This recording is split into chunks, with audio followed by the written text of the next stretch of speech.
श्रीमा Shri Arvind online Shri Arvind पाठचक्र योगदान कर भाई बापा मान नमस्कार।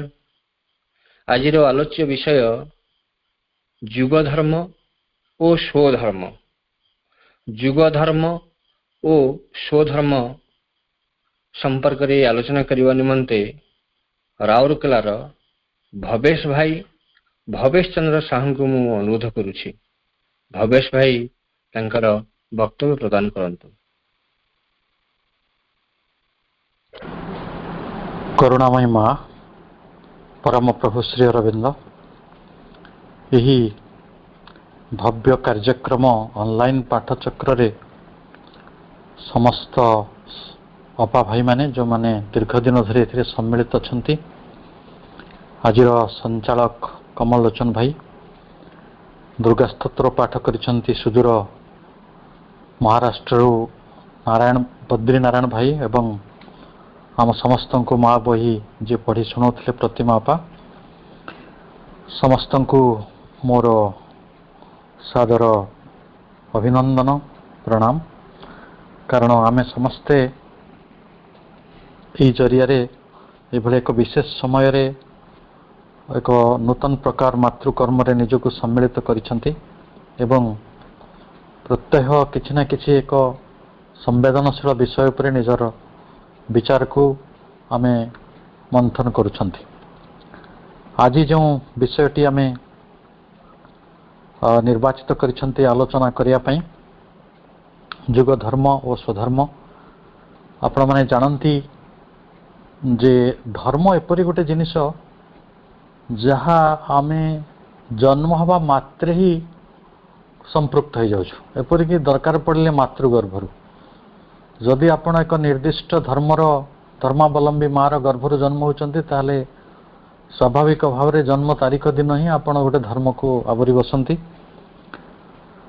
यह स्वाभाविक भाव में दीर्घ दिन धरी पृथ्वी रे चली आसी एवं धर्म आम जीवन में बहु ओतप्रोत भाव में जड़ित। विभिन्न दृष्टिकोण आम से विषय को धीरे धीरे आलोचना को आसिबा। किंतु ता सत्वे यही विषयटी संपर्क में गंभीर भाव बा गभीर भाव चिंता करिवार बहु अवसर आसे नहीं। किंतु आज से भले एक सुजोग आसी आमे जुग धर्म एवं प्रकृत रे स्वधर्म कौन से विषय आलोचना करिवार गोटे सुजोग पाइछु। तेणु मांकर आशीष समस्त भिक्षा करी आलोचनाटी आरंभ करुछि। आमे जो माने भारत रे जन्म होइछु मुख्यतः सनातन धर्म हिंदू धर्म बौद्ध धर्म जैन धर्म ये सब विषय रे आमे जानिछु। किंतु जेतेबेले जुगर कथा आसिला सेतेबेले स्वाभाविक भाव में शास्त्र ताकू सत्य त्रेतया द्वापर कली एपरी वर्णना करथिले। आमे ताको कालखंड कहि परिबा इंग्रजी रे ताको इपोक कहउचंती। ये जो जुग सब निर्माण होती धर्म सब निर्माण होती ता पछरे गोटे बड़ मूल प्रकरण जहाँ को आमे वेद बा श्रुति ना रे जानिछु सेठु आरंभ ये विषय। कारण वैदिक धर्म वैदिक संस्कृति ये प्रथम सभ्यतार मूल कथा पृथ्वी उपरे। तेणु हिंदू धर्म जो पवित्र शास्त्र गुड़िक दुईटी भाग रे भाग होइछि। गोटे को कहती श्रुति ग्रंथ वेद समूह जहाँ शाश्वत चिरंतन और अपरिवर्तनीय।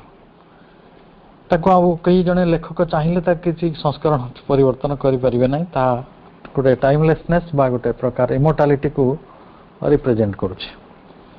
एवं अन्य जो द्वितीय प्रकार ग्रंथ सब रही स्मृति ग्रंथ जहाँ कालगत सत्य आधारित विषय पर लिखित। उदाहरण स्वरूप आपण मानकर पुराण परवर्ती वेदांत रो जो लेखा सब रही एवं जो सनातन धर्म नारे ये जगत रे जहाँ प्रतिष्ठित होता ता श्रुति ग्रंथ अर्थात वेद उपरे पर्यवेसित एवं जुग धर्म पुराणादि एवं स्मृति ग्रंथ मानक उपरे पर्यवेसित। आमे जदि धर्मर किसी संज्ञा को बुझिया चाहिए ताले धीरे धीरे आलोचना आसो तेज यही कह धर्म कहले ବା ସନାତନ ଧର୍ମ କହିଲେ ଏହିପରି ଗୋଟେ ଧର୍ମକୁ ବୁଝାଉଥିଲା ଯାହା ସମ୍ପୂର୍ଣ୍ଣ ଅପରିବର୍ତ୍ତନୀୟ ଓ ଧର୍ମର ମୁଖ୍ୟ ସିଦ୍ଧାନ୍ତ ଗୁଡ଼ିକରେ ଧରାବନ୍ଧା ସନାତନ ଧର୍ମ। ମାତ୍ର ଯୁଗ ଧର୍ମ ଧର୍ମର ସମସ୍ତ ସିଦ୍ଧାନ୍ତକୁ ହୁଏତ ଗ୍ରହଣ କରିପାରେ ନାହିଁ। କାଳର ପ୍ରବାହରେ ତାତ୍କାଳିକ ଯୁଗର ଅବସ୍ଥା ଓ ବ୍ୟବସ୍ଥାକୁ ନେଇ ସିଦ୍ଧାନ୍ତ ଗୁଡ଼ିକର ପରିବର୍ତ୍ତନ ସମ୍ଭବ ହୋଇପାରେ। ତେଣୁ ଯୁଗ ଧର୍ମ କେବଳ କାଳଗତ ନୁହେଁ ବରଂ ପରିବର୍ତ୍ତନଶୀଳ। ଆମେ ଯଦି କିଛି ଉଦାହରଣ ନେବା, ପବିତ୍ର ବୈଦିକ ସଂସ୍କୃତିର ଆର୍ଯ୍ୟ ଧର୍ମ ଆର୍ଯ୍ୟ ଭାଷା ରହିଥିଲା, ତାର ଅବକ୍ଷୟ ହେଲା। ପ୍ରାକୃତ ଧର୍ମ ଓ ବିପୁଳ କର୍ମକାଣ୍ଡର ପ୍ରବେଶ ହେଲା। ଆପଣ ଜାଣନ୍ତି ଏହି ଜଗତରେ ଧର୍ମ ଜଗତର ସବୁଠାରୁ ବଡ଼ ବିଦ୍ରୋହୀ ଥିଲେ ବୁଦ୍ଧଦେବ। ସେ ଏହି କର୍ମକାଣ୍ଡ ବିରୁଦ୍ଧରେ ନିଜ ଜୀବନକୁ ଉତ୍ସର୍ଗ କରିଦେଲେ। ସେ ରାଜପୁତ୍ର ଥିଲେ, ରାଜା ହେଇପାରିଥାନ୍ତେ, ସମ୍ରାଟ ହେଇପାରିଥାନ୍ତେ, କିନ୍ତୁ ସିଏ ଗୋଟେ ଧର୍ମ ଜଗତରେ ଏକ ପରିବର୍ତ୍ତନ ଆଣିବାକୁ ଚାହିଁଲେ, ଏକ ଚୂଡ଼ାନ୍ତ ପରିବର୍ତ୍ତନ। ପୁଣି ମହାବୀର ଜିନ ବି ତାଙ୍କରି ରାସ୍ତାରେ ଥିଲେ ତା ଆଗରୁ। ତେଣୁ ମୋତେ ଲାଗେ ଯେ ଯେଉଁ ତଥାକଥିତ ସନାତନ ଧର୍ମ ଯାହା କାଳର ପ୍ରଭାବରେ ଗଡ଼ି ଆସି ବିପୁଳ କର୍ମକାଣ୍ଡ ଭିତରେ ପ୍ରବେଶ କରିଥିଲା, ତାର ଗୋଟେ ରିବେଲିୟସ୍, ଗୋଟେ ପ୍ରକାର ବିଦ୍ରୋହୀ ମନୋଭାବରେ ଆମେ ବୌଦ୍ଧ ଧର୍ମ ଜୈନ ଧର୍ମକୁ ପାଇଥିଲୁ।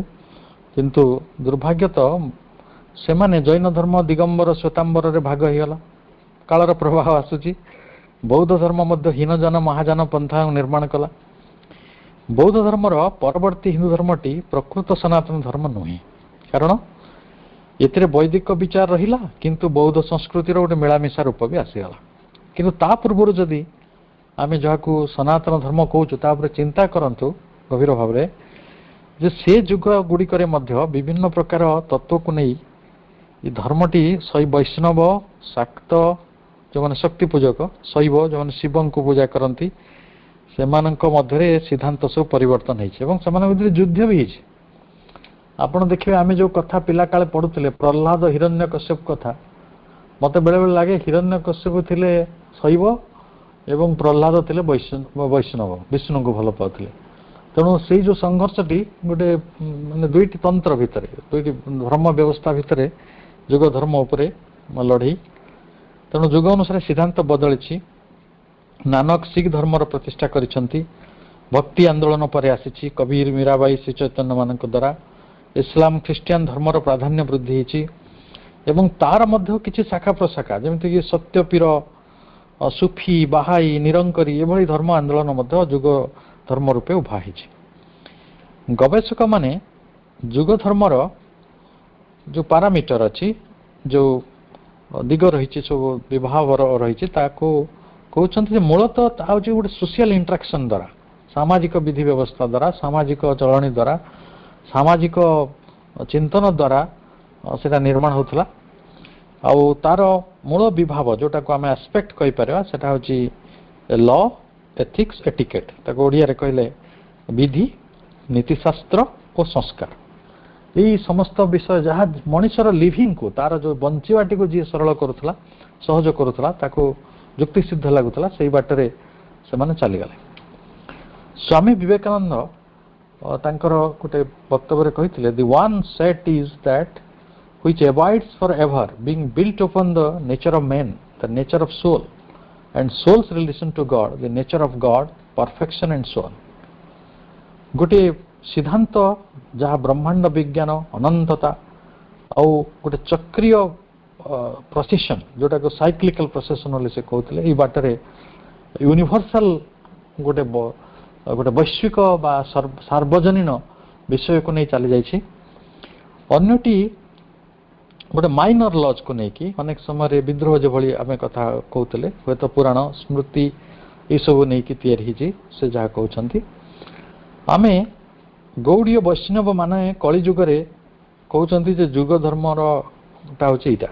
ସେ କହିଲେ ସମବେତ ନୃତ୍ୟ କରିବା, ଗୀତ ଭଜନ ଦ୍ୱାରା ଆମେ ହରେ କୃଷ୍ଣ ମହାମନ୍ତ୍ର କଥା ସେମାନେ ଅନନ୍ତ ସଂଗୀତାରେ ଲେଖା ହେଇଛି ବୋଲି କହିଲେ। କିନ୍ତୁ ବୈଷ୍ଣବ ମାନେ ତା ପୂର୍ବରୁ ପ୍ରପତ୍ତି କହିଲେ ଶରଣାଗତି, ସମର୍ପଣ, ତାକୁ ପଞ୍ଚସଂସ୍କାର ଯୁଗ ଧର୍ମ ରୂପେ ମାନୁଥିଲେ। ବିଷ୍ଣୁ ନାରାୟଣଙ୍କର ଶରଣକୁ ଯିବାର ବିଧି ପାଳନ କରୁଥିଲେ। ରାମାନୁଚାର୍ଯ୍ୟଙ୍କର ସମୟରେ ବିଷ୍ଣୁ ସହସ୍ରନାମ, ଅଷ୍ଟ ଉଚ୍ଚାରଣ ମନ୍ତ୍ର, 2 ଧାଡ଼ିର ମନ୍ତ୍ର ସବୁ ପ୍ରଚଳନ ଥିଲା। କିନ୍ତୁ ଯେତେବେଳେ ଆର୍ଯ୍ୟ ସମାଜର ଆନ୍ଦୋଳନ ଆରମ୍ଭ ହେଲା ଦୟାନନ୍ଦ ସରସ୍ୱତୀଙ୍କ ଦ୍ୱାରା ଧର୍ମର ସଂଜ୍ଞା ଏବଂ ତାର ସଂସ୍କାର ଗୁଡ଼ିକ ଉପରେ ଅଧିକ ଗୁରୁତ୍ୱ ଦେଇଥିଲେ ଏବଂ ସେତେବେଳେ ଯାହା କୁହାଯାଇଥିଲା ତାହା ହେଉଛି ଯେ ଧର୍ମଟି ଗୋଟେ ଋତ ଉପରେ ନିର୍ଭର କରେ।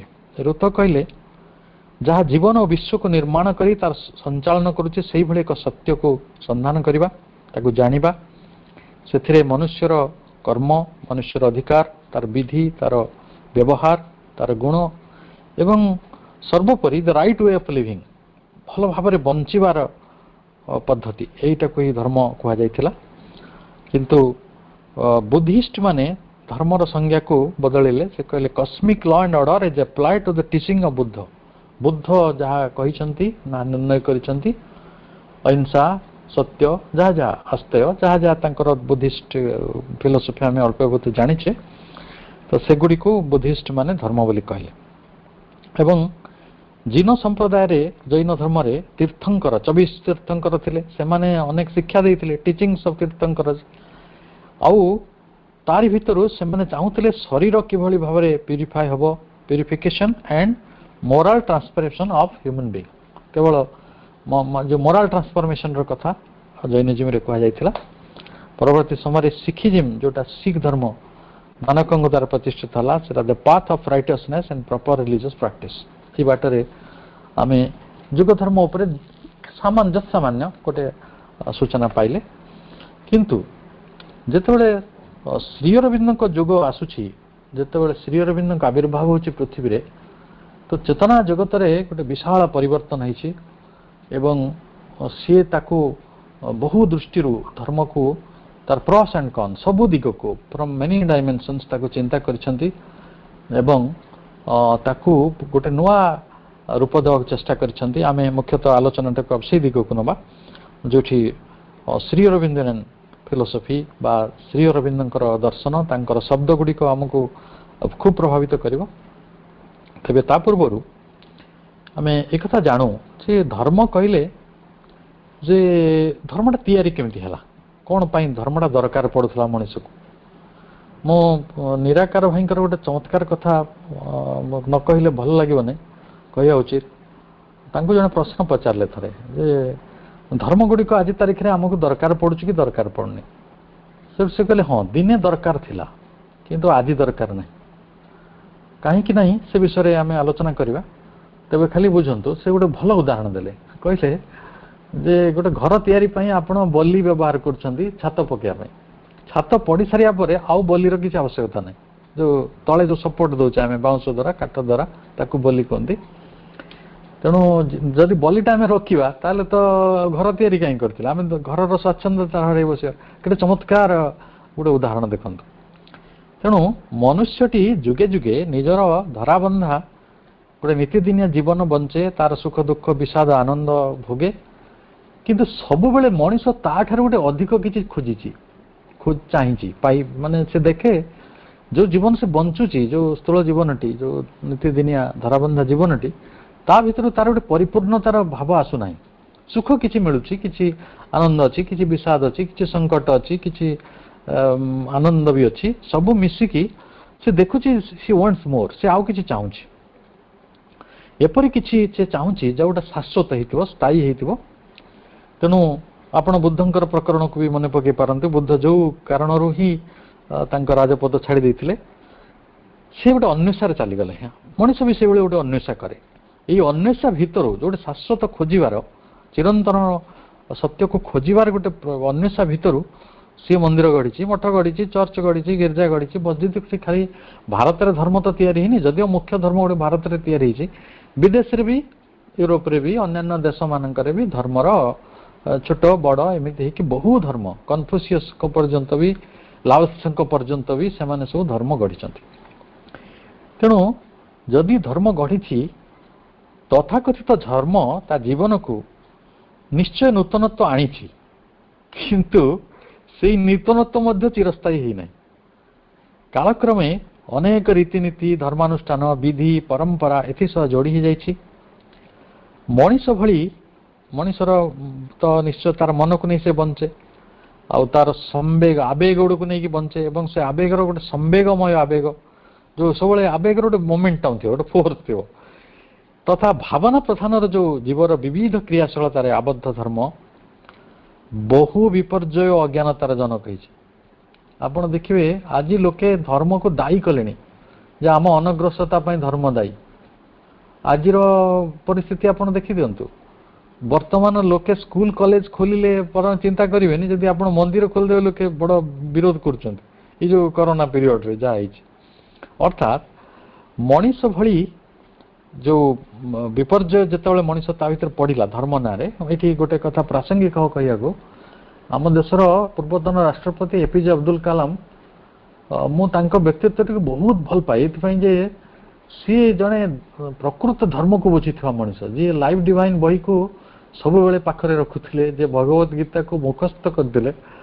ସେ କହୁଥିଲେ ଯେ ଧର୍ମକୁ ଲୋକମାନେ ସବୁ କେମିତି ବ୍ୟବହାର କରିଛନ୍ତି ଯୋଉ ଅର୍ଗାନାଇଜ ଧର୍ମ ଯୋଉଟା ମୁଁ କହୁଛି ଯୋଉଟା ରକ୍ଷଣଶୀଳ ସଂଗଠିତ ଧର୍ମ ସ୍ୱଧର୍ମ ନୁହେଁ ଏଇ ପରଧର୍ମ ବା ଯୋଉ ଆମେ ଯୁଗ ଧର୍ମ କଥା କହୁଛେ ବିଭିନ୍ନ ସମୟକୁ ନେଇକି ବିଭିନ୍ନ ଧର୍ମ ଯୋଉଟା ଗଢିଛି ଜଗତରେ ସେମାନେ କଣ କରିଛନ୍ତି ଯୋଉମାନେ ସବୁ ପେଟି ପଲିଟିକାଲ ପିପୁଲ ପ୍ରିସ୍ ସେମାନେ ଗୋଟେ ପ୍ରକାର ଧର୍ମକୁ ବ୍ୟବହାର କରିଛନ୍ତି ତାଙ୍କ ସ୍ୱାର୍ଥ ସାଧନ ପାଇଁ।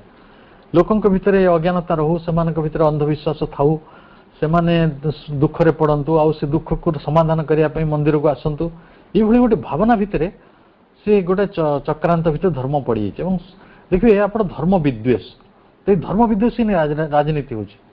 ଏଇ ଚର୍ଚ୍ଚ ମନ୍ଦିର ମସଜିଦର ରାଜନୀତି ସବୁ କେବେ ମଣିଷ ମାନେ କଲେ।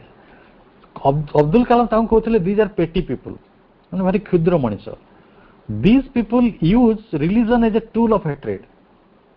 ଆଉ ଯୋଉମାନେ ଭଲ ମଣିଷ ବଡ ମଣିଷ they use religion as a tool of love. କିଛି ଲୋକ ତାକୁ ପ୍ରେମ ଯେତେବେଳେ କବିର ଆସିଥିଲେ ଯେତେବେଳେ ମୀରାବାଇ ଆସିଥିଲେ ସେମାନେ ଧର୍ମକୁ କେତେ ସୁନ୍ଦର ଭାବରେ ବ୍ୟବହାର କରିଛନ୍ତି ଗୋଟେ ପ୍ରେମର ବା ସଂଗଠନର ସାମାଜିକ ସଂରଚନାର ଆଉ କେତେ ସୁନ୍ଦର ଜୀବନର ପରିକଳ୍ପନା ସେମାନେ କରିଛନ୍ତି। କିନ୍ତୁ କଣ ହେଲା ଲୋକମାନେ ଧର୍ମ ନାମରେ ନାନାଦି ନିର୍ଯାତନା ଦିଆଯାଉଛି ଆଜି ବି ଦିଆଯାଉଛି। ଆମେ 21ଶ ଶତାବ୍ଦୀରେ ପହଞ୍ଚିଛୁ।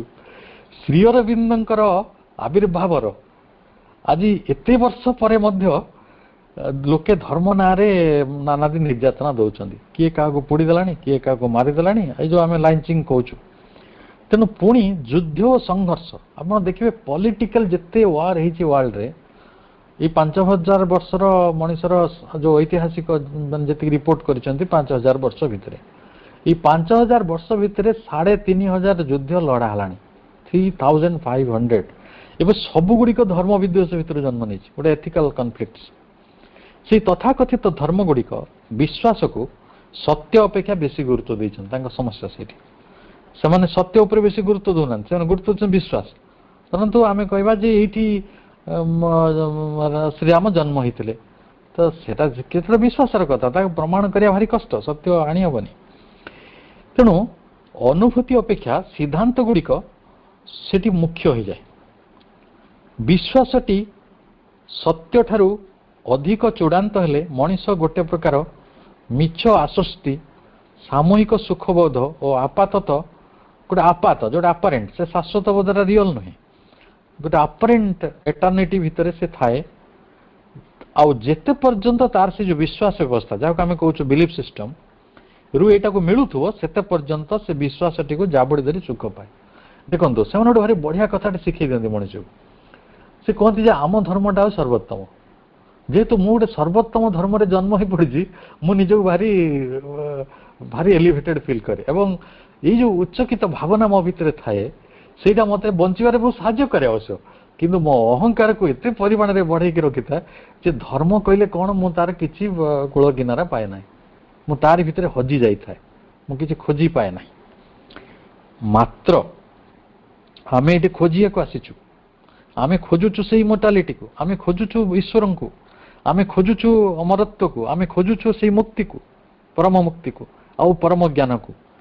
ସେଇ ଯୋଉ ସତ୍ୟର ଯୋଉ ଅନ୍ୱେଷା କରୁଛି ସେଇ ମଣିଷ ଏଇ ନିଗଡ଼ ଭିତରେ ବନ୍ଦୀ ହୋଇଯାଏ ନାହିଁ। ସେଭଳି ସବୁ ରିବେଲିୟନ ହଜାର ହଜାର ଅଛନ୍ତି ପୃଥିବୀରେ ହଜାର ହଜାର ଦାର୍ଶନିକ। ଜଣେ କିର୍କିଗାର୍ଡ ଥିଲେ ସେ इंडिविजुअलिस्टिक इंडिविजुअलिस्टिक एज को आसबि सी इंडिविजुअलिस्टिक एज रे थिले लोक माने समस्त चर्च को जाउथिले से चर्च आड़ को गोड़ रखिकी गोड़ हलौथिले मु नानकଙ୍କ କଥା कहि रखे ଯେତେବେଳେ ସେ ପୁରୀ ଆସିଥିଲେ ତାଙ୍କୁ ଲୋକମାନେ କହିଲେ ଏଇପଟେ ମନ୍ଦିର ଅଛି ଆପଣ ଗୋଡ଼ ରଖନ୍ତୁନି ସେ କହିଲେ ମୋତେ ଗୋଟେ ଜାଗା ଦେଖେଇ ଦିଅ ଯୋଉ ଜାଗାରେ ଠାକୁର ନାହାନ୍ତି କୋଉ ଦିଗରେ ମୋ ଗୋଡ଼ଟା ସେଇ ଆଡ଼କୁ ରଖିବି ତ ଠାକୁର ଯଦି ସବୁ ଜାଗାରେ ପରିପୂର୍ଣ୍ଣ ଅଛନ୍ତି ତାହେଲେ ପ୍ରଶ୍ନ ଉଠିବାର ବେଳ ଆସିଲା ଧର୍ମ ଉପରେ ବିଶ୍ୱାସ ନୁହେଁ ତେଣୁ ଜଣେ ଦାର୍ଶନିକଙ୍କୁ ଆମେ କୋଟ୍ କରିବାକୁ ଚାହୁଁଛୁ ତାଙ୍କ ନାଁ ଜିଦୁ କୃଷ୍ଣମୂର୍ତ୍ତି ଆପଣଙ୍କ ନାଁ ଶୁଣିଥିବେ ତାଙ୍କର ଗୋଟେ ପ୍ରସିଦ୍ଧ ବହି ଅଛି ସେ ବହିଟାର ନାଁ ହେଉଛି ବିୟଣ୍ଡ ଭାଓଲେନ୍ସ ସେ ବିୟଣ୍ଡ ଭାଓଲେନ୍ସରେ କହୁଛନ୍ତି ଯେ religion in the accepted sense of that word has now become a matter of propaganda a vested interest लोके तादेर स्वार्थ उठाउछन्ती सेटा केवल गोटे प्रचार सर्वस्व जिनिस हो जाइछि with much property with a great hierarchical bureaucratic system of spirituality से ताकू धर्म को कौन कहउछन आध्यात्मिकतार एटा गोटे ब्यूरोक्रेटिक एंड हायरार्किकल सिस्टम से बहुत विद्वान थिले देश विदेश बुलुथिले एवं मुक्त मन नहीं से कथाटी कहउछन्ती आउ तापरे से और गोटे चमत्कार कथा कहछन जोटा आमे समस्त चमकी पड़े से कहउछन्ती जेते पर्यंत मनीष तार स्वधर्मटी जानि नाही आउ धर्मर से मूल तत्व तार मूल सत आउ जो तार जो मूल जोटा जिस्ट ता पाखरे जेतबेले पहुंची पारि नाही मूल थ्रस्ट पाखरे सी धर्म रे विश्वासी हिताउ कि धर्मर विश्वासी हिताउ से माने किंतु उभय निज निज बाटरे संस्कार और चिंता रो जो आंदोलन रो जो बोझटी को से माने बहुतांत आपण जने आस्तिक कहितांतु कि नास्तिक कहितांतु आपण जने धार्मिक कहितांतु कि अधार्मिक कहितांतु आपण माने अजथारे बा निज निज बाटरे आम चिंता और निजस्व संस्कार बोझटा को बोई थाउ कहीं कि the believer and the non-believer are both conditioned by the culture of their time ये जो जुग धर्म गुड़िकर असुविधा गुड़िक सेठी हितला कारण आम माइंड को आम मन को कंडीशन्ड कर दिया जाउतला विश्वास करिबारे गोटे कल्चर अछि एंड दैट इज द आम कल्चर त सबुठारु बड़ आउ सबुठारु आमे हेलु गोटे भल देश रे आमे जन्म हिचु आमे सब पवित्र आमे सब आध्यात्मवादी आम धर्मटा ठीक अन्य धर्म गुड़िक भूल ये जो चित्त भाई जिते जीवित थे गोटे वक्तव्य शुणी मत भल लगी से कहला गोटे कहले जे गोटे बही रे पढ़ा जाउछि जे सूर्योदयर देश जापान भूगोल बही थी आपण मैंने सब पढ़ी मो एज जो मैंने अच्छा चित्त भाई गोटे प्रश्न उठे कहले कौ देश में सूर्योदय होने सबू देश तो सूर्योदय हो गोटे देश को जदिओ सूर्यकर प्रथम किरण से पड़ुची कहु मे बी साइंटिफिकली ट्रुथ किंतु सूर्योदय देश माने आमे समयटा आग पछाई गले समय तो गोटे चक्राकार गति करछि तेणु कोटा आग कोटा पछ कहले एई जो धारणा गुड़िक मनुष्य भितर तैयारी कर दिया जाउछि जे तारि भितर कंडीशनिंग तैयारी होछ माइंड तारि भितर विद्वेष तैयारी होछ by society by the extraordinary process of propaganda तेणु धर्म बा जुग धर्म जोटा आमे कहूछु आउ आपण मु कहि रखे बहुत कन्फर्म फैक्ट एटा गोटे आपण गोटे अर्थनैतिक सेमिनार रे एटा कहि परिबे गोटे सामाजिक सेमिनार एटा कहि परिबे आध्यात्मिक सेमिनार रे कहि परिबे शिक्षा विषयक सेमिनार एटा कहि परिबे आपण देखिबे शिक्षा को जगत रे दुख रे अछि केवल जो माने अनुन्नत देश जो माने धर्म को अधिक गुरुत्व दियंती आपण को गोटे उदाहरण कहूछि गोटे मलाला लोटे झियो मलाला यूसुफ जाई जे नोबेल प्राइज पाइछि ता मुंड को गोली मार देथिले तालिबान माने जोटे 14 वर्षर झियो पाठ पढ़िया को स्कूल को जाउथला ता धर्म काले कहूछि जे एटा पाठ पढ़िया उचित नुहे तेणु ताको गोटे गोली मारदेले उग्रपंथी माने गोटे 14 वर्षर झियो तो आपण चिंता करंतु आम अनुन्नतिरा कोन पाए आमे शिक्षा रे अनुन्नत हो चाहूछु अर्थनीति रे भी अनुन्नत हो जाउछु मो पाखरे एते उदाहरण अछि जे धर्म किभल भारे मनुष्यर जीवन को विपर्जय आने तो सेगुड़िक आम प्रसंग जदिओ किंतु मु ताको छाड़ी दउछि कारण समय भी आम पाखरे गोटे सीमा आछि तेणु कौन हुए जो तृतीय विश्व अनुन्नत देश एमाने सबू धर्मर से अंधकार को तार बोझटा को बोहुचंदी ए पर्यंत कि जेतबे श्री अरविंद जगत को आसिले से कहले जे ह्यूमन साइकिल बहिर आमे रेफरेंस नउछु प्रथम प्रबंध ସେଇଠି ସେ ଜର୍ମାନ ହିଷ୍ଟ୍ରି ବହିର ଲେଖକ ଜର୍ମାନ ଇତିହାସକାର ଲାମ୍ପ୍ରେକ୍ଟଙ୍କର ଗୋଟେ ଉଦାହରଣ ନେଉଛନ୍ତି। ସେ କହୁଛନ୍ତି ଯେ ମନୁଷ୍ୟ କେତେ ଗୁଡ଼ିଏ ମନୋଭୂମିଗତ ପର୍ଯ୍ୟାୟରେ କ୍ରମାନୁସରଣ କରି ଅଗ୍ରସର ହେଉଛି। ସେହି ପର୍ଯ୍ୟାୟ ଗୁଡ଼ିକୁ 5ଟି ଯୁଗରେ ପରିଣତ କଲେ। ଗୋଟେ ହେଲା ପ୍ରତୀକମୂଳ ସିମ୍ବଲିକ, ଆଦର୍ଶଗତ ଟାଇପାଲ, ରୀତିମୂଳକ ପାରମ୍ପରିକ, ବ୍ୟକ୍ତିମୂଳକ ଇଣ୍ଡିଭିଜୁଆଲିଷ୍ଟିକ ଏବଂ ଆଶୟ, ଏଇଭଳି ଭାବରେ ଆଶୟଗତ, ଏଇଭଳି 5ଟି ବିଭାଗ କରିଛନ୍ତି। ପ୍ରଥମ ଏସେରେ ଅଛି, ଆପଣ ପଢ଼ି ଦେଇପାରିବେ। ଏହି ପ୍ରବନ୍ଧରେ ସେ କହୁଛନ୍ତି ଯେ ମନୁଷ୍ୟ ସମାଜର ବିକାଶ ଧାରା ତାର ମାନସ ଭୂମି ଦ୍ୱାରା ପ୍ରେରିତ ଏକ କ୍ରମ। ଆପଣ ଯେତେ ପର୍ଯ୍ୟନ୍ତ ଯେଉଁ ମନୁଷ୍ୟ ତାର ମାନସ ଭୂମି ଦ୍ୱାରା ବିକଶିତ ହେଇନି, ତାହେଲେ ତାର ଯେଉଁ ବିକାଶ ଧାରାଟି ଅବ୍ୟାହତ ହେବ। କାରଣ ଧର୍ମ ଅନେକ ସମୟରେ ଏଇ ମାନସ ଭୂମିରେ ମଣିଷକୁ ଗୋଟେ ପ୍ରକାର ସ୍ଥାଣୁ ଆରୁଗୁଣ କରିଦିଏ, ଯାହା ମଧ୍ୟ ଦେଇ ପ୍ରତ୍ୟେକ ଜାତି ଓ ସଭ୍ୟତାକୁ ଅତିକ୍ରମ କରିବାକୁ ପଡ଼େ। ମାତ୍ର ତାକୁ ଏକ ଦୃଢ଼ ଗଣ୍ଠି କରି ଧରି ରଖିଲେ ସେଥିରୁ କେବଳ ଭ୍ରମ ଉପୁଜିବାର ସମ୍ଭାବନା ଥାଏ। ତେଣୁ ଦେଖନ୍ତୁ, ଜନ୍ମ ମାତ୍ରେ ଆମକୁ ଧର୍ମ ମିଳିଯାଉଛି ଫ୍ରିରେ, କିନ୍ତୁ ମୁଁ ଯଦି ସେଇଠି ଅଟକି ଯିବି ତାପରେ କ'ଣ ହେବ, ମୁଁ ଅତି ବେଶୀରେ ଗୋଟେ ଉଗ୍ରପନ୍ଥୀ ଯିବି, ଆଉ କିଛି ହେଇପାରିବିନି। ଭ୍ରମ ଉତ୍ପନ୍ନ ହେବ, ସମ୍ଭାବନା ରହିଛି। କିନ୍ତୁ କିଛି ଭଲ ମଣିଷ ବି ତିଆରି ହେଉଛନ୍ତି, ମୁଁ କହୁନି, ଅନେକ ମୋରାଲ ଜିଆଣ୍ଟ ସବୁ ତିଆରି ହେଉଛନ୍ତି ଧର୍ମ ଭିତରୁ। କିନ୍ତୁ ବେଶୀ ଲୋକ ବାହାରୁଛନ୍ତି ଯେଉଁମାନେ ଧର୍ମକୁ ଖୁବ ଭଲ ଖରାପ ବାଟରେ ବ୍ୟବହାର କରୁଛନ୍ତି, ପ୍ରତିଷ୍ଠିତ ଧର୍ମ ଗୁଡ଼ିକୁ।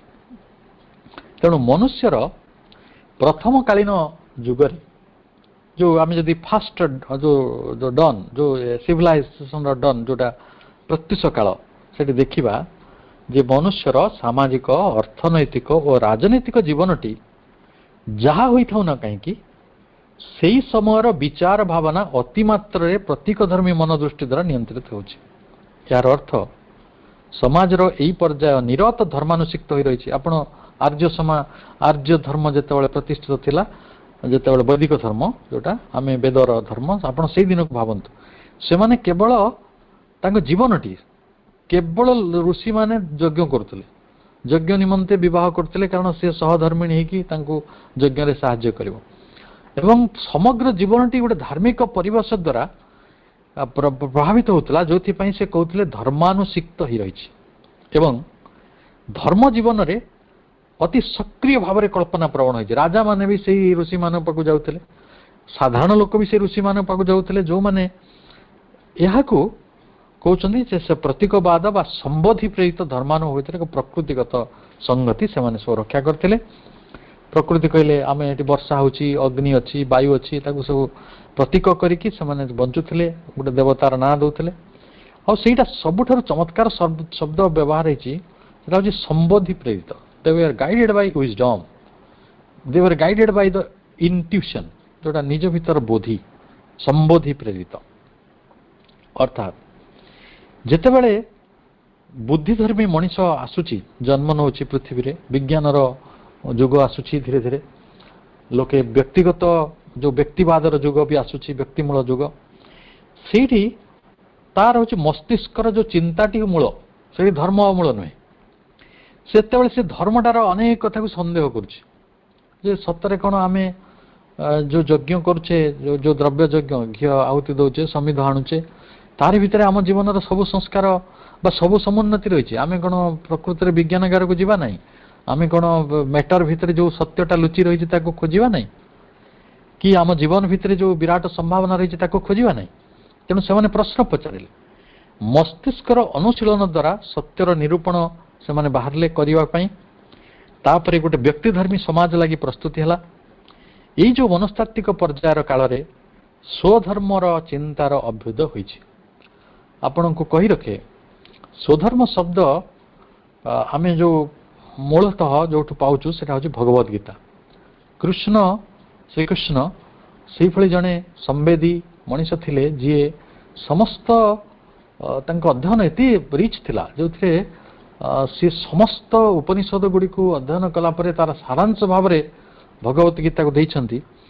ଏବଂ ଆମେ ସ୍ୱଧର୍ମର ଗୋଟେ କନସେପ୍ଟ ସେଇଠୁ ପାଇଲୁ। ସେଠି ଯେଉଁ ଆପଣଙ୍କୁ ମନେ ଥିବ ଯେ ଯେଉଁ ଶ୍ଲୋକଟି କୁହାଯାଇଥିଲା ଯେ ଭଗବତ ଗୀତାର 18ତମ ଅଧ୍ୟାୟରେ ଅଛି, ସେଟା 47ତମ ଶ୍ଲୋକ ବୋଧେ 18ତମ ଅଧ୍ୟାୟରେ ଆପଣ ଦେଖିଦେବେ। ଶ୍ରେୟାନ ସ୍ୱଧର୍ମ ବିଗୁଣ ପରଧର୍ମାତ୍ ସୁନିଷ୍ଠିତାତ୍ ସ୍ୱଭାବ ନିୟତଂ କର୍ମ କୁର୍ବନ୍ ଆପ୍ନୋତି କିଲ୍ଲିଶମ୍। ଉତ୍ତମ ରୂପେ ଅନୁଷ୍ଠିତ ପରଧର୍ମ ଅପେକ୍ଷା ଗୁଣରହିତ ସ୍ୱଧର୍ମ ଶ୍ରେଷ୍ଠ। କାରଣ ସ୍ୱଭାବ ନିୟତ ସ୍ୱଧର୍ମ ରୂପକ କର୍ମ କରି ମନୁଷ୍ୟ ସମସ୍ତ ପାପରୁ ବା ଗ୍ଳାନିରୁ ମୁକ୍ତି ହୋଇଯାଏ, ସମସ୍ତ କଳୁଷରୁ ମୁକ୍ତି ହୋଇଯାଏ। ତେଣୁ ଯେତେବେଳେ ସ୍ୱଧର୍ମର ଯୁଗ ଆସୁଛି, ଯୁଗ ଧର୍ମ ତା ବାଟରେ ଅଛି, ପାରାଳାଲି ଅଛି, କିନ୍ତୁ ଆଜି ସେଟା ଏତେ ମୁଖ୍ୟ ହେବନି, ଗୌଣ ହୋଇପଡ଼ିବ। ଯେତେବେଳେ ମଣିଷ ଆଧ୍ୟାତ୍ମିକ ସତ୍ୟର ସନ୍ଧାନ କରିବ ଏବଂ ନିଜ ଭିତରେ ଥିବା ବିରାଟ ସମ୍ଭାବନା ଦିବ୍ୟ ସ୍ଫୁଲିଙ୍ଗଟିକୁ ପ୍ରକୃତରେ ଅନୁଭବ କରିବ ଏବଂ ମନୁଷ୍ୟ କେଉଁ ଦିଗରେ ଯାତ୍ରା କରୁଛି, ତାର ସମଗ୍ର ସଭ୍ୟତା ଏବଂ ସମଗ୍ର ଜାତି ଏବଂ ବ୍ୟକ୍ତିଗତ ଭାବରେ ସେ ନିଜେ ଯଦି ତା ବିଷୟରେ ସେ ଚିନ୍ତା କରିବ, ତାହେଲେ ସେତେବେଳେ କ'ଣ ହେବ, ସିଏ ଆଉ ଯେଉଁ ସାମୂହିକ ଧର୍ମର ଯେଉଁ ଗଣ୍ଡି, କାଲି ସାମୂହିକ ଧର୍ମରେ କ'ଣ ହୁଏ, ମୋର ଜଣେ ଗୋଟେ ଉଦାହରଣ ଦୃଷ୍ଟିରୁ କହୁଛି, ମୋର ଜଣେ କଲିଗ ଅଛନ୍ତି, ସେ ବର୍ଷକୁ 15 ଦିନ ଖଣ୍ଡେ ଛୁଟି ନିଅନ୍ତି।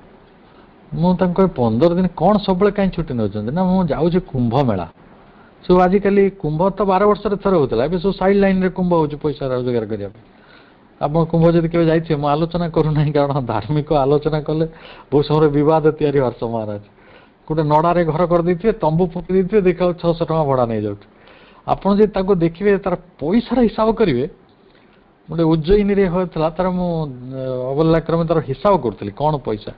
ଗୋଟେ ପୋହା ବୋଲି ଜିନିଷ ବିକ୍ରି ହୁଏ, ଯେଉଁ ଚୁଡ଼ାରେ ତିଆରି, ସେଇଟା ଯଦି 10 ଟଙ୍କା ଦାମ ହେଇଥିବ, ଆଉ ଯଦି ସେଠି 10 କୋଟି ଲୋକ ଜଏନ୍ କରୁଛନ୍ତି, ଆପଣ ବିଶ୍ୱାସ କରନ୍ତୁ, ମାସ ମାସ ଧରି ଚାଲୁଛି, ତାହେଲେ 10 କୋଟି ଜଣେ ଲୋକ ଯଦି 100 ଟଙ୍କା ଖର୍ଚ୍ଚ କରୁଥିବ, ତାହେଲେ ଆପଣ 1000 କୋଟି ଟଙ୍କାର ଗୋଟେ ଟ୍ରାଞ୍ଜାକ୍ସନ୍ ଗୋଟେ ମେଳାରେ। ଏଇଟା ସିମ୍ପଲି ରିଲେଟେଡ୍ ଟୁ ଇକୋନୋମିକ୍ସ। ତେଣୁ ଇଣ୍ଡିଭିଜୁଆଲ ରିଲିଜନ ଯେତେବେଳେ ତିଆରି ହେଲା, ସେତେବେଳେ ଜଣେ ଦାର୍ଶନିକ କହୁଛନ୍ତି ଯେ truth has always been found by individuals.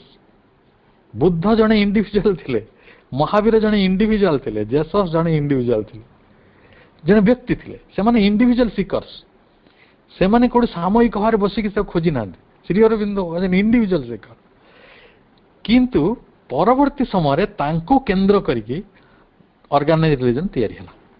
ତେଣୁ ଯୁଗ ଧର୍ମ ନାଁରେ ଯେଉଁ ଧର୍ମବିଧି ଜଗତରେ ପ୍ରଚଳିତ ହୋଇଛି, ତାହା କେମିତି କ'ଣ ମଣିଷକୁ ଏକ ବାହ୍ୟ ଦୁନିଆ ରୀତିନୀତି ଓ କର୍ମକାଣ୍ଡର ବିଧି ଭିତରେ ତାକୁ ଭ୍ରମିତ କରିଦେଇଛି। କେବଳ ମନୋବିଜ୍ଞାନୀମାନେ କହୁଛନ୍ତି ଯେ କଣ୍ଡିସନିଂ ଅଫ୍ ମାଇଣ୍ଡ ସବୁବେଳେ ବିଭ୍ରାନ୍ତ ଧର୍ମ ଭିତରୁ ଆସୁଛି। ସେମାନେ କୁହନ୍ତି the mind needs clarity, it is corrupted by the society, corrupted by the history of man, corrupted by culture and religion and everything. All the priests and politicians have been corrupting it. କିନ୍ତୁ ଶ୍ରୀ ଅରବିନ୍ଦ ମଣିଷକୁ ମୁକ୍ତିର, ସେ ଗୀତାର ଆଧାରିତ। ମୁଁ ଆପଣଙ୍କୁ ଗୋଟେ ପ୍ରବନ୍ଧ କହୁଛି, ଯେଉଁ ପ୍ରବନ୍ଧଟି ଆମେ ସମସ୍ତେ ପଢ଼ିପାରିବା। ଆପଣ ଏସିଏସନ୍ ଗୀତାରେ ସ୍ୱଭାବ ଓ ସ୍ୱଧର୍ମ ଉପରେ ଗୋଟେ ସୁନ୍ଦର ପ୍ରବନ୍ଧ ଅଛି। ସେହି ପ୍ରବନ୍ଧର କିଛି କଥା ମୁଁ ଆପଣଙ୍କୁ ଉଲ୍ଲେଖ କରିବାକୁ ଚାହୁଁଛି। ଶ୍ରୀ ଅରବିନ୍ଦ କହିଲେ ଯେ ବ୍ୟକ୍ତି ସତ୍ତାର ମାନସ ଓ ବୋଧି ଉପରେ ଜଣେ ବ୍ୟକ୍ତିର ଯେତେବେଳେ ନିଜସ୍ୱ ଅତୁଟ ବିଶ୍ୱାସ ଆସେ, ସେତେବେଳେ ସେ ସ୍ୱଧର୍ମ ଭିତରେ ପ୍ରବେଶ କରିବ। କାରଣ ଏମିତି ଦେଖିଲେ, ଯଦି ଆପଣ ବାହାରୁ ଆଉଟ ଆଡ୍ ମଣିଷଟାକୁ ଦେଖିବେ, ଯେମିତି ଆମେ ସମୁଦ୍ରକୁ ଦେଖୁ ସେ ଅଶାନ୍ତ, କିନ୍ତୁ ଭିତରେ ଯେଭଳି ପ୍ରଶାନ୍ତ, ମଣିଷଟା ବାହାରୁ ଦେଖିଲେ କ'ଣ, ସେ ଅତି କ୍ଷୁଦ୍ର, ଟିମିଡ୍, ସଂକୀର୍ଣ୍ଣ, ସ୍ୱାର୍ଥପର, ଅଜ୍ଞାନ କବଳିତ, ବେଦନାକ୍ଳିଷ୍ଟ। ତେଣୁ ଏଇଭଳି ମଣିଷ ପାଇଁ କେମିତି ଦିବ୍ୟ ଜୀବନରେ ସେ ସ୍ୱପ୍ନ ଦେଖିବ? ତେଣୁ ଦିବ୍ୟ ଜୀବନର ସ୍ୱପ୍ନ ଦେଖିବାକୁ ହେଲେ ତାକୁ ମାନବ ସମୂହର ଗୋଟେ ଜଣେ ଲୋକର ନୁହେଁ, ଜଣେ ଲୋକର ମୁକ୍ତି ନୁହେଁ, ଚେତନାର ଧାରାକୁ ଆମେ ଗୋଟେ ଦିବ୍ୟ ଧର୍ମ ବୋଲି କହିପାରିବା। ଏବଂ ଭାରତୀୟ ଧର୍ମ ଗୁଡ଼ିକର ସେଇଭଳି ଏକ ବୌଦ୍ଧିକ ସାମର୍ଥ୍ୟ ରହିଥିଲା ଏବଂ ସେଇଭଳି ଅସୀମ କ୍ଷମତା ରହିଥିଲା। କିନ୍ତୁ କାଳର ପ୍ରବାହରେ କ'ଣ ହୁଏ ନା, ସେ ଗଙ୍ଗୋତ୍ରୀଟା ଆସିକି ହୁଗୁଳିରେ ଗଙ୍ଗା ହେଇଯାଏ।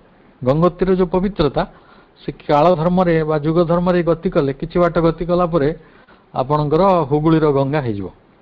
ତେଣୁ ଆମେ ଧର୍ମକୁ ଗୋଟେ ନୂତନ ପରିଭାଷା ଦେବାକୁ ପଡ଼ିବ, ଧର୍ମର ନୂତନତ୍ୱକୁ ସ୍ୱୀକାର କରିବାକୁ ପଡ଼ିବ।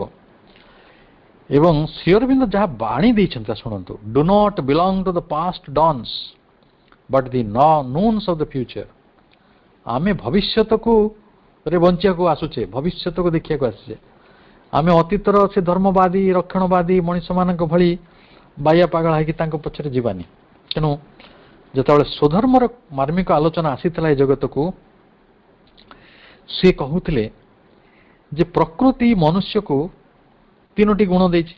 ଆମେ ଯାହାକୁ ଶାସ୍ତ୍ରରେ ଜାଣିଛୁ ସତ୍ତ୍ୱ ରଜ ତମ, ଏଇ ଯେଉଁ ତିନୋଟି ଗୁଣ ପ୍ରଦାନ କରିଛି, ସେ ତିନୋଟି ଗୁଣରେ ଏ ଜଗତର ସମସ୍ତେ ଅଛନ୍ତି ବୋଲି ଭଗବତ ଗୀତା କହୁଛନ୍ତି। ଭଗବତ ଗୀତା କ'ଣ କହିଲେ? ନ ତଦସ୍ତି ପୃଥିବ୍ୟାଂ ବା ଦେବୀ ଦେବେଶୁ ବା ପୁନଃ ସତ୍ୱଂ ପ୍ରକୃତି ଜେର୍ମୁକ୍ତି ଏ ଦେବୀ ସତ୍ ତ୍ରିଭି ଗୁଣେଇ।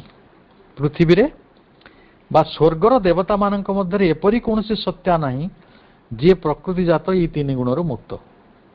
ସମସ୍ତଙ୍କ ପାଖରେ ଏଇ ତିନିଟି ଗୁଣ ରହିଛି। ଏଇ ତିନୋଟି ଗୁଣ ମଣିଷର କ'ଣ କରୁଛି ନା, ସେ ତିନୋଟି ଗୁଣ ମଣିଷକୁ ଗୋଟେ କର୍ମ ପ୍ରବଣତା ଦେଉଛି, କର୍ମର ଆଗ୍ରହ ତିଆରି କରୁଛି, ଗୋଟେ ସ୍ୱଧର୍ମ ବା ସ୍ୱକର୍ମର ଗୋଟେ ପଦ୍ଧତିକୁ ତା ଭିତରେ ନିର୍ମାଣ କରୁଛି। କାରଣ ଦେଖନ୍ତୁ, ଯଦି ଆପଣ ଜଣେ ରାଜସିକ ଲୋକ ଆପଣଙ୍କର ବୃତ୍ତି କ'ଣ ହେବ, ଆଉ ଯଦି ଆପଣ ଜଣେ ସାତ୍ତ୍ୱିକ ଲୋକ ଆପଣଙ୍କର ବୃତ୍ତି କ'ଣ ହେବ, ଜଣେ ଜଣଙ୍କର ଯଦି ସେ ତାମସିକ ଗୁଣ ତାହେଲେ ତାର ବୃତ୍ତି କ'ଣ ହେବ, ବୃତ୍ତି ସେଇ ଅନୁସାରେ ଅଲଗା ଅଲଗା ହେଉଛି ବୋଲି ଶ୍ରୀ ଅରବିନ୍ଦ ମଧ୍ୟ ସ୍ୱୀକାର କରୁଛନ୍ତି। କାରଣ ଏଇଟା ଆମେ ପୁରୁଣା ଶାସ୍ତ୍ରମାନଙ୍କରୁ ଆଣିଛୁ, ମୁନି ଋଷିମାନଙ୍କର ସମ୍ବନ୍ଧି ଭିତରୁ ଆଣିଛୁ। ସେ କହୁଛନ୍ତି ଯେ ଆମେ ଗୋଟେ ଉଦାହରଣ ନେବା। ମନେ କରନ୍ତୁ, ଯେତେବେଳେ ଆପଣ ଚାହା ତିଆରି କରୁଛନ୍ତି ସେତେବେଳେ ତିନୋଟି ଜିନିଷ ସାମଗ୍ରୀ ଆପଣଙ୍କୁ ଦରକାର ପଡୁଛି। କ'ଣ କ'ଣ ଦରକାର ପଡୁଛି? ଗୋଟେ ଚାହା ପତ୍ର ଦରକାର ପଡୁଛି, ଆଉ କ୍ଷୀର ବା ପାଣି ଦରକାର ପଡୁଛି, ଆଉ ଚିନି ଦରକାର ପଡୁଛି, ତିନୋଟି ଜିନିଷ। ସେଇଭଳି ଆପଣ ଯେତେବେଳେ ଗୋଟେ ଜୀବସତ୍ତା ତିଆରି କରୁଛନ୍ତି, ବିଶେଷ କରି ମନୁଷ୍ୟ ସତ୍ତା, ସେତେବେଳେ ଏ ତିନୋଟି ଗୁଣ ଦରକାର ପଡୁଛି। କିନ୍ତୁ ଆପଣଙ୍କୁ ତିନିଟା ଗୁଣ ମିଳିଯାଇଛି, ଠିକ୍ ଅଛି। ମୁଁ ଜଣେ ସାତ୍ତ୍ୱିକ ଲୋକ, ଆଉ ଜଣେ ବ୍ୟକ୍ତି ରାଜସିକ ଅଛନ୍ତି, ଆଉ ଜଣେ ବ୍ୟକ୍ତି ତାମସିକ ଅଛନ୍ତି। କିନ୍ତୁ ଏଇ ତିନିଟା ଗୁଣ ପାଖରେ ଆମେ ଅଟକି ଯିବା ପାଇଁ କୁହାଯାଉ ନାହିଁ। ଆପଣଙ୍କୁ ମିଳିଛି, ଠିକ୍ ଅଛି, ମିଳିଯାଇଛି। ଯେମିତି ମୁଁ କହୁଥିଲି, ଧର୍ମଟା ଆପଣଙ୍କୁ ଜନ୍ମରୁ ମିଳିଗଲା, କିନ୍ତୁ ଆପଣ ସେଇଠି ଅଟକିବେ ନାହିଁ। ଗୁଣଟା ସେଇଭଳି ଆପଣଙ୍କୁ ଜନ୍ମରେ ମିଳିଛି, ସେଇଠି ଅଟକିବେ ନାହିଁ। ତାହେଲେ କ'ଣ କରିବେ? ଯେ ଶ୍ରୀଅରବିନ୍ଦ ଲେଖୁଛନ୍ତି ଯେ ଏଇ ତ୍ରିଗୁଣାତ୍ମିକା ନିମ୍ନତମ ପ୍ରକୃତି ମଧ୍ୟରୁ ଗୁଣତ୍ରୟର ଅତୀତ ଦିବ୍ୟ ପ୍ରକୃତି ମଧ୍ୟକୁ ଆତ୍ମାର ମୁକ୍ତିପଦ କ୍ରମୋନ୍ମିଳନ ଦ୍ୱାରା ଆମେମାନେ ସର୍ବୋତ୍କୃଷ୍ଟ ଭାବେ ଆଧ୍ୟାତ୍ମିକ ସିଦ୍ଧି ଓ ସ୍ୱାଧୀନତାର ଉପନୀତ ହୋଇପାରୁ। ତାହେଲେ କେତେ ଚମତ୍କାର କଥା ଯେ ଆମେ ଯେଉଁ ପ୍ରକୃତି ମଧ୍ୟରେ ଆସିଛୁ, ପ୍ରକୃତିର ଏଇ ତିନି ଗୁଣ ଭିତରୁ, ତାହେଲେ ଆମକୁ ଏଇ ଗୁଣତ୍ରୟର ଅତୀତ ବିୟଣ୍ଡ ଯିବାକୁ ପଡ଼ିବ। ଗୁଣ ତାକୁ ଯାହାକୁ ଗୁଣ ଶ୍ରୀକୃଷ୍ଣଙ୍କୁ କୁହାଯାଉଥିଲା ଗୁଣାତୀତ, ସେ କୌଣସି ଗୁଣରେ ନାହାନ୍ତି, ଗୁଣର ଅତୀତ। ତେଣୁ ଆପଣ ଯଦି ତ୍ରିଗୁଣରୁ ଅତୀତ ହେଉନାହାନ୍ତି, ଆମେ ଗୋଟେ ଗୁଣ ନେଇକି ଜନ୍ମ ହେଇଥିଲେ, କିନ୍ତୁ ଆମେ ସାଧନା ଦ୍ୱାରା ଆମର ସ୍ୱଧର୍ମ ପାଳନ ଦ୍ୱାରା ଆମେ କ'ଣ କଲେ ନା ଗୋଟେ ପରିବର୍ତ୍ତନ ଆମ ଭିତରେ ସ୍ୱପରିବର୍ତ୍ତନ ଆଣିଲେ, ଗୋଟେ ରୂପାନ୍ତର ଆଣିଲେ। ଆଉ ସେଇ ପରିବର୍ତ୍ତନ ଦ୍ୱାରା ଆମେ ଗୋଟେ ମୁକ୍ତିପ୍ରଦ କ୍ରମୋନ୍ମିଳନ କରୁଛନ୍ତି ଏବଂ ତାପରେ ଗୋଟେ ଆଧ୍ୟାତ୍ମିକ ସିଦ୍ଧି ଓ ସ୍ୱାଧୀନତାରେ ପହଞ୍ଚୁଛୁ। ଯେତେ ପର୍ଯ୍ୟନ୍ତ ଆପଣ ଗୁଣମାନଙ୍କ ଦ୍ୱାରା ଅଧୀନ ହୋଇକି ରହିଛନ୍ତି, କେବେ ବି ସ୍ୱାଧୀନତା ଅନୁଭବ କରିପାରିବେନି। କାହିଁକି କରିପାରିବେନି? ନା, ମୁଁ ଯଦି ରାଜସିକ ବ୍ୟକ୍ତି ତାହେଲେ ମୁଁ ଶାସନ କରିବାକୁ ଚାହିଁବି, ମୁଁ ଅନ୍ୟମାନଙ୍କ ଉପରେ ଆଧିପତ୍ୟ ଚାହିଁବି, କ୍ଷମତା ଚାହିଁବି। ତ ଯେତେବେଳେ ଚାହିଁବି ତାହେଲେ ମୋର ଅହଂପ୍ରସୂତ ମୋର ଯେଉଁ ଅହଙ୍କାରଟା ତାକୁ ବେଶୀ ସାହାଯ୍ୟ କରିବ। ଫଳରେ ମୁଁ ଜୀବନରେ ସେଇଗୁଡ଼ାକ ଉପଲବ୍ଧି କରିବା ପାଇଁ ବେଶୀ ବା ପ୍ରାପ୍ତ କରିବା ପାଇଁ ବେଶୀ ସଂଘର୍ଷ କରିବି। ତାପରେ ଜୀବନଟା ମୋର କେବଳ ସଂଘର୍ଷରେ ହିଁ ପରିଣତ ହେଇଯିବ, ଆଉ ମୁଁ ପ୍ରକୃତରେ ଆଧ୍ୟାତ୍ମିକ ସିଦ୍ଧି କି ସ୍ୱାଧୀନତାରେ କିଛି ସ୍ୱାଦ ପାଇବି ନାହିଁ। ଶ୍ରୀଅରବିନ୍ଦ ପୁଣି କହୁଛନ୍ତି, ଏହି ସର୍ବୋତ୍ତମ ସିଦ୍ଧି, କୋଉଟା ସର୍ବୋତ୍ତମ ସିଦ୍ଧି? ଯେଉଁଟା ଆଧ୍ୟାତ୍ମିକ ସିଦ୍ଧି, ଉତ୍କୃଷ୍ଟ ଭାବେ ଲାଭ ହେବାର ଗୋଟେ ସର୍ତ୍ତ ରହିଛି। ସେ ସର୍ତ୍ତ କ'ଣ ନା, ମନେ କରନ୍ତୁ ଜଣେ ବ୍ୟକ୍ତି ତାମସିକ ବ୍ୟକ୍ତି ହେଇକି ଜନ୍ମ ହେଇଛନ୍ତି। ଆପଣଙ୍କୁ ଟିକେ ଯଦି ଅସୁବିଧା ହେଉଥିବ ତାହେଲେ ମୁଁ କହି ରଖେ ଯେ ସମ, ଦମ, ତପ, ଶୌଚ, କ୍ଷାନ୍ତି ଅର୍ଥାତ୍ କ୍ଷମା, ସରଳତା, ଜ୍ଞାନ, ବିଜ୍ଞାନ, ଆସ୍ତିକ୍ୟ, ଏଗୁଡ଼ା ହେଉଛି ମାନେ ଗୋଟେ ସତ୍ୱଗୁଣ। ଆଉ ଯେତେବେଳେ ରାଜସିକ ଗୁଣ ଆସୁଛି ସେଥିରେ ଆସିବ ଶୌର୍ଯ୍ୟ, ତେଜ, ଧୃତି, ଦକ୍ଷତା, ସଂଘର୍ଷରୁ ପଳାୟନ ନ କରିବା, ଦାନ, ଈଶ୍ୱର ଭାବ। ଆଉ ବାକି ବୃତ୍ତି ଗୁଡ଼ିକ ଯେତେବେଳେ କୃଷି, ଗୋପାଳନ, ବାଣିଜ୍ୟ, ପରିଚର୍ଯ୍ୟା, ସେବା, एगुड़िक सब तैयारी हम गोटे तामस भितर एवं से केवल पैसा पत्र तार जो सांसारिक जो समृद्धि आ तार अर्थनैतिक अभिवृद्धि ता उपरे से बेसी चिंता करिवो से केवे गोटे आध्यात्मिक मुक्ति आड़ को जीव नहीं से मनुष्यटी किंतु श्री अरविंद ये बहुत स्पष्ट भाव में कहते जे आपण जो गुण रे जन्म हूँ कौ गुण रे नहीं जन्म होटा अपराध नुहे मन करंतु मु तामस गुण रे भी अच्छी सेटा अपराध नुहे कारण मु तो जन्मटा बाय सिलेक्शन आनी ना मते से जन्मटा दि जाए तापरे मोर जन्म मात्र है मोर काम होची जमी से अब्दुल कलाम गोटे बाणी उदाहरण कहूँ से कहते गरीब ही जन्म होटा अपराध नुहे कि गरीब ही मरी जावाटा अपराध कहीं ना सी गरीबता को डेई जावाक अति किसी चेष्टा करना तेणु मुझे तामसी कहीकि जन्म होती ताले मुझे मोर स्वधर्म को बा मोर जो सामर्थ्यटी को बा मोर वृत्ति को मोर मनोभावटी को मुझे बढ़े कि राजसिक पर्यंत आनिली yes it is a change it is a transformation राजसिक व्यक्ति सात्विक पर्यंत जाई पारला सेटा ट्रांसफॉर्मेशन पुणी सात्विक जी अच्छी से कौन कर तेणु मूल कथाटी है प्रत्येक व्यक्ति तार गोटे सात्विक गुणर प्राधान्य निज व्यक्ति सत्ता भितर आणु ताको चरम सीमा पर्यंत से विकसित करू किंतु एटा भी भावंतु सत्व गुण रे सब बढ़िया अच्छी कौन केते केते बढ़िया कथा अच्छी सम दम तप शौच क्षांति सरलता ज्ञान विज्ञान आस्तिक्य कौन नहीं किंतु सेटा भी आमर लक्ष्य नुहे सत्व गुण को मध्य अतिक्रम करिया को पड़िबो कारण सत्व गुणर मध्य असामर्थ्य रही तार मध्य सीमा रही जहाँ मनुष्य को क्षुद्र करुच्ची भी अतिक्रम करवा अर्थात मूल कथाटी है गुणत्रयर अतीत गोटे त्रिगुणातीत अवस्थार परम स्वाधीनता अवमिश्र ज्ञान आत्मार प्रशांत शक्ति मध्य निजक विलीन करवा यहाँ हूँ स्वधर्म अर्थात आत्मा को केन्द्र करी आपणकर कर्म आउ चिंता गुड़िक वर्तमान संगठित हम आपड़ जन संगठित व्यक्ति परिणत हे गोटे विश्वासी नुहे कि गोटे रिचुआल्स को गोटे धराबंधा नीति नियम को पालन करी गोटे यज्ञ विधि करी आपण ता भितर रही सी तो बाहरिया कथा एकदम बहिरंग साधना से जो अंतरंगर साधना आरंभ हुए से स्वधर्मर परिप्रकाश घटे जेते पर्यंत साधना अंतरंग नुहे सेते पर्यंत आमे से मध्य को गति करना माने स्वधर्म भीतर को आसीना तेणु जदि आम पाखरे गोटे स्वाधीन भावापन्न बुद्धि रही एवं आम भितरे आंतर संभावना गुड़िक विषय ज्ञान रही आम पाखरे उन्नततम सात्विक श्रद्धा और उद्देश्य रही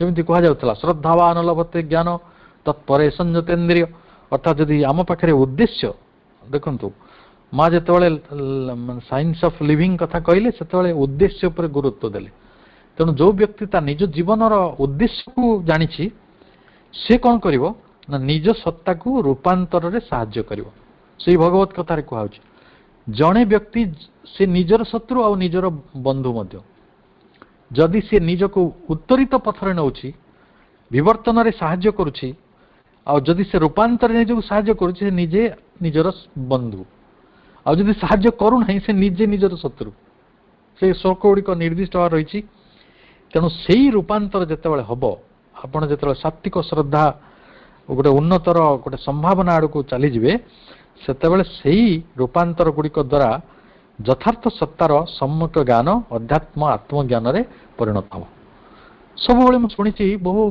विद्वान लोक मोर अभिभावक मान जे आत्मज्ञान ही श्रेष्ठ ज्ञान कारण आत्मज्ञानटा ही आपण को स्वधर्म स्व कहले तो निज तेणु निज धर्म निज सत्ता मो भितर कौन अच्छी मुझे गोटे दिव्य स्फुलिंग मो भितर आत्मार एक अनंतता रही मो भितर एक दिव्यत्व रही तार परिप्रकाश मते करने को पड़ो ताकू से दिगरे मोर साधना को परिचालित करिया पड़ो से दिगरे मोर जीवन को परिचालित करिया पड़ो ये हूँ गोटे कथा मते गोटे बड़ा चमत्कार प्रश्न निकट में मोर जने बंधु पचारे कहले आपण तो कहीदे तीन गुण रु आमको ऊर्ध्व को जीवा पड़ो सत्व रज तमर तीन गुण रु आमको ऊर्ध्व को जीवा पड़ो ताले आम जीवु केमती मु कहली देखो आपड़ जिते हाईस्कल पढ़ुले से आप निजक हाईस्कल पिला भावुले जो कॉलेज रे पढ़ुले आप निजक कॉलेज पिला भावुले जो आप पीएचडी कले एमफिल कले से आप भाविले मु विश्वविद्यालय छात्र ओके तो बर्तमान आप निजक कौन भावती ना मुझे भावे ना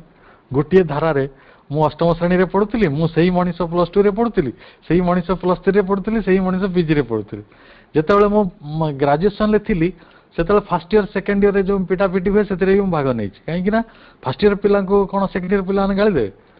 ଏଇ ଯୋଉ ବଦ୍ଧତା ମଣିଷ ପାଖରେ ଯୋଉ ଗୋଟେ ଆଇଡେଣ୍ଟିଫିକେସନ ହେଇଯାଉଛି, ଯୋଉ ପରିସ୍ଥିତିରେ ଅଛି, ଯୋଉ ଗୁଣରେ ଅଛି, ଯୋଉ ବୃତ୍ତିରେ ଅଛି, ଯୋଉ ଚିନ୍ତାରେ ଅଛି, ସେ ତାରି ଭିତରେ ନିଜକୁ ସମ୍ମିଳିତ କରି ନେଉଛି। ତ ସେଇଟା ଭିତରୁ ଯେତେବେଳେ ଆପଣ ଊର୍ଦ୍ଧ୍ୱକୁ ଚାଲିଯିବେ, ବର୍ତ୍ତମାନ ଆପଣ କଣ +3 ଫାର୍ଷ୍ଟ ଇୟରରେ ପଢିଥିଲେ, ଆପଣ କହିବେ ହଁ ମୁଁ ଅଷ୍ଟମ ବି ପଢିଥିଲି, ତୃତୀୟ ବି ମୁଁ ଥାର୍ଡ ଇୟରରେ ବି ପଢିଥିଲି, ମୁଁ ଯାଇ 5th ଇୟରରେ ବି ପଢିଥିଲି। ତେଣୁ ସେଇଭଳି ସେ ଅର୍ଥାତ୍ ଏଇ ଯୋଉ କ୍ଲାସ ଭାବନା, ମୁଁ ଜଣେ ଜଣେ ତାମସିକ ଲୋକ, ମୋ ପାଖରେ ବ୍ରାହ୍ମଣତ୍ୱ ନାହିଁ, ଏପରି ଯଦି ଜଣେ ଭାବିଲା ତାକୁ ଅସୁବିଧା ହୁଏ। ବଡ଼ ଚମତ୍କାର ଭାବରେ ଆମେ ସ୍ୱଧର୍ମର ଏକ ସରଳ ସଂଜ୍ଞାକୁ ବିଚାର କରିବା। ସେ କହୁଛନ୍ତି ପରମାତ୍ମା ପ୍ରାପ୍ତି ଉଦ୍ଦେଶ୍ୟ ରଖୁଥିବା ମନୁଷ୍ୟ ସ୍ୱ କହିଲେ ନିଜକୁ ସେ ଯାହା ମନେ କରେ, ତାର କର୍ତ୍ତବ୍ୟ ଧର୍ମକୁ ସ୍ୱଧର୍ମ କୁହାଯାଏ। ଏଠି ଆପଣ ଅଣ୍ଡରଲାଇନ୍ କରି ରଖନ୍ତୁ, ପରମାତ୍ମା ପ୍ରାପ୍ତି ଉଦ୍ଦେଶ୍ୟ ରଖୁଥିବା ମନୁଷ୍ୟ। ଆମେ କଣ ଉଦ୍ଦେଶ୍ୟ ରଖି ସାଧାରଣ ମଣିଷ ସେ ଜାଣେ, କିନ୍ତୁ ଯେତେ ପର୍ଯ୍ୟନ୍ତ ଈଶ୍ୱରଙ୍କୁ କେନ୍ଦ୍ର କରି ସେ ବଞ୍ଚି ନାହିଁ, ପରମ ସତ୍ୟ, ସର୍ବୋଚ୍ଚ ଶକ୍ତି, ସର୍ବୋଚ୍ଚ ସତ୍ତା, ସର୍ବୋଚ୍ଚ ସତ୍ୟକୁ ଯଦି ଆମେ ସେଇ ପରମାତ୍ମାକୁ ପ୍ରାପ୍ତ କରିବା ପାଇଁ ଉଦ୍ଦେଶ୍ୟ ରଖିକି ମନୁଷ୍ୟ ବଞ୍ଚୁଛି, ଏବଂ ସେତେବେଳେ ସେ ଯୋଉ କର୍ତ୍ତବ୍ୟ କର୍ମ କରେ ସେଇଟା ସ୍ୱଧର୍ମ ହୁଏ। ଅର୍ଥାତ୍ ଏ ସବୁ ସମ୍ଭବ। ଆମେ ଆଜି ସାଧାରଣ ଅବସ୍ଥାରେ ଅଛେ, ଠିକ୍ ଅଛି, କିଛି ଅସୁବିଧା ନାହିଁ, କିନ୍ତୁ ସେଇ ସାଧାରଣ ଅବସ୍ଥାରୁ ନିଜକୁ ସେଇଭଳି ଗୋଟେ ଅବସ୍ଥାକୁ ଆମେ ଉନ୍ନୀତ କରିପାରିବା, ନିଶ୍ଚିତ କରିପାରିବା। ଏହି ରୂପେ ସେ ଯେଉଁ କାର୍ଯ୍ୟ ସ୍ୱୀକାର କରିଛି ଓ ସେଇ କାର୍ଯ୍ୟକୁ ସର୍ବାଙ୍ଗୀନ ଭାବେ ସମ୍ପାଦନ କରିବା ହିଁ ତାର ସ୍ୱଧର୍ମ। ଯଦି ସେଇ କାର୍ଯ୍ୟଟି ସେ କରିପାରୁନାହିଁ, ଆପଣ ଭଗବତ ଗୀତାର ପୁରା ଥ୍ରଷ୍ଟଟା ଦେଖନ୍ତୁ। ଭଗବତ ଗୀତାକୁ ଜଣେ ଲୋକ କହିଲେ ଯେ Shrikrishna was a provoking Arjuna for violence. ଆପଣ ରୁଷିଆର କୋର୍ଟରେ ଗୋଟେ କଥାକୁ ମୁଁ ଉଦ୍ଧାର କରି ଆପଣଙ୍କୁ କହିଲି, କିନ୍ତୁ ଶ୍ରୀକୃଷ୍ଣ ସେୟା କରିନାହାନ୍ତି। ଶ୍ରୀକୃଷ୍ଣ କହୁଛନ୍ତି ନ୍ୟାୟ ପ୍ରତିଷ୍ଠା କରିବା ହେଉଛି କ୍ଷତ୍ରିୟର ଧର୍ମ, ସେଥିପାଇଁ ତାକୁ ପରାକ୍ରମ ଓ ଶୌର୍ଯ୍ୟ ପ୍ରଦର୍ଶନ କରିବାକୁ ପଡ଼ିବ, ଏବଂ ଯେତେବେଳେ ସେ ନ୍ୟାୟ ପ୍ରତିଷ୍ଠା କରିବ ସାମ୍ନାରେ କୋଉ ପ୍ରିୟ ଲୋକ ଅଛି ତାକୁ ଦେଖିବାର ନାହିଁ, ସେଟା ତାମସିକତା ହେଇଯିବ। ତେଣୁ ତମର ସ୍ୱଧର୍ମଟି ତମେ ପାଳନ କର, ଜଣେ କ୍ଷତ୍ରିୟ ଭାବରେ, ଜଣେ ଯୋଦ୍ଧା ଭାବରେ, ଜଣେ ବୀର ଭାବରେ ତମକୁ ବୀରଗତି ପ୍ରାପ୍ତ ହେଇଯିବ। ବରଂ ପାରିଲେ ଭଲ, ନ ପାରିଲେ ବି କିଛି ଅସୁବିଧା ନାହିଁ, କିନ୍ତୁ ତମେ ଚେଷ୍ଟା କର, ଯୁଦ୍ଧ ଛାଡ଼ିବ ନାହିଁ, ସଂଘର୍ଷ ଛାଡ଼ିବ ନାହିଁ, ଜୀବନ ବଞ୍ଚିବାଟି ଛାଡ଼ିବ ନାହିଁ। ତ ସେଇ କଥାଟିକୁ ସର୍ବାଙ୍ଗୀନ ଭାବରେ ସମ୍ପାଦନ କରିବା ପାଇଁ ତ କୁହାଯାଇଛି। ତେଣୁ ବାରମ୍ବାର ଆମେ ଜାଣିଛୁ ଏକଥା, ମନୁଷ୍ୟ ଶରୀର କେବଳ ପରମାତ୍ମା ପ୍ରାପ୍ତି ନିମନ୍ତେ ମିଳିଛି। ଏହି ଦୃଷ୍ଟିରୁ ଲକ୍ଷ୍ୟ ରଖି ଆମକୁ କୁହାଗଲା ଅଲ୍ ଲାଇଫ୍ ଇଜ୍ ଯୋଗ। ଦୈବୀ ସମ୍ପତ୍ତିର ସମସ୍ତ ଐଶ୍ୱର୍ଯ୍ୟ ମନୁଷ୍ୟର ଅଧିକାର ଭିତରେ ଅଛି ଏବଂ ଆପଣାର ମଧ୍ୟ। ଯଦି ସେଇ ଦିବ୍ୟ ଗୁଣ ଗୁଡ଼ିକ ଆମକୁ ମିଳିଲା ତାହେଲେ ସେଇଟା ସ୍ୱଧର୍ମ ହବନି କି? ଏ ପ୍ରସଙ୍ଗରେ ଆହୁରି ବିବିଧ ଆଲୋଚନା ସମ୍ଭବ। ଆପଣ ଦେଖିବେ ଜଣେ ଲୋକ ଦିବ୍ୟ ଗୁଣରେ ଭୂଷିତ ଅଛି, ତାର ଜ୍ଞାନଟାକୁ ଆମେ ଦେଖୁ, ଖାଲି ଜ୍ଞାନଟାକୁ ନେବା, ଜ୍ଞାନ ଗୋଟେ ଦିବ୍ୟ ଗୁଣ। ଆଜି ତାରିଖରେ ଯୋଉମାନେ ପୃଥିବୀର ସର୍ବଶ୍ରେଷ୍ଠ ଧନୀ, ସେ ମାଇକ୍ରୋସଫ୍ଟର ମାଲିକ ହୁଅନ୍ତୁ କି ସୁନ୍ଦର ପିଚାଇ ହୁଅନ୍ତୁ, ସେମାନେ ସବୁ କଣ ଜ୍ଞାନର ଅଧିକାରୀ। ଆପଣ ଆଜି ତାରିଖରେ ମାଟି ବିକିକି କି ଖଣି ବିକିକି ଧନୀ ହେଇପାରିବେନି, ଆପଣ ଯାହା ବିକିବେ ସେଇଟା ହେଉଛି ଜ୍ଞାନ। ତେଣୁ ସେଭଳି ଜ୍ଞାନ ଯଦି ଆପଣଙ୍କ ପାଖରେ ଅଛି, ଆପଣ ଜଣେ ସମର୍ଥ ମଣିଷ, ତାହେଲେ ଆପଣ ସମଗ୍ର ପୃଥିବୀର ମାନବ ଜାତିକୁ ପରିବର୍ତ୍ତନ କରିବାର ବା ତାକୁ ଉଦ୍ବୋଧିତ କରିବାର, ମନୁଷ୍ୟ ଜାତିର ଅବସ୍ଥାକୁ ପରିବର୍ତ୍ତନ କରିବାର ଏକ କ୍ଷମତା ରଖନ୍ତି। ଏବଂ ଏଇଟା ହିଁ ଐଶ୍ୱର୍ଯ୍ୟପୂର୍ଣ୍ଣ, ତାର ବିଚାରଧାରାକୁ ଏବଂ ତାର ଅବସ୍ଥାକୁ, ତାର ସ୍ଥିତିକୁ। ପୁଣି ଶ୍ରୀଅରବିନ୍ଦ କହୁଛନ୍ତି ଯେ ପୂର୍ଣ୍ଣତା ପ୍ରାପ୍ତ ପ୍ରକୃତିର ସ୍ୱାଧୀନ କର୍ମ ହିଁ ସ୍ୱଧର୍ମ। ତେଣୁ ଯେତେ ପର୍ଯ୍ୟନ୍ତ ଆପଣ ପ୍ରକୃତିର ଅଧୀନ ହୋଇଛନ୍ତି, ସେଇ ତ୍ରିଗୁଣ ଭିତରେ ରହିଛନ୍ତି, ତେଣୁ ସେତେ ପର୍ଯ୍ୟନ୍ତ ଆଉ ଆପଣଙ୍କ ସ୍ୱାଧୀନତା କାହିଁ? ତେଣୁ ଯେତେବେଳେ ଆପଣ ସ୍ୱାଧୀନ ଭାବରେ କର୍ମ କରିପାରିବେ, ସେଭଳି ବିବେକ ଜ୍ଞାନ ଦରକାର, ଆତ୍ମଜ୍ଞାନ ଦରକାର। ତାପରେ ସ୍ୱଧର୍ମରେ ପ୍ରବିଷ୍ଟ ହେଲେ ବ୍ୟକ୍ତିର କର୍ମରେ କଣ ହୁଏ? କେତେ କେତେ ଯୁଗାନ୍ତକାରୀ ପରିବର୍ତ୍ତନ ଆସେ। ଗୋଟେ ହେଲା ତାର ବ୍ୟକ୍ତିଗତ ଅସାମର୍ଥ୍ୟ ନଥାଏ। ଯଦି ଆପଣ ତ୍ରିଗୁଣାତୀତ ଅଛନ୍ତି, ଆପଣ ପୂର୍ଣ୍ଣତା ପ୍ରାପ୍ତ, ପ୍ରକୃତି ଠାରୁ ସ୍ୱାଧୀନ ହେଲେଣି, ଆପଣ ସ୍ୱଧର୍ମ ମଧ୍ୟରେ ପ୍ରବେଶ କରିଗଲେ,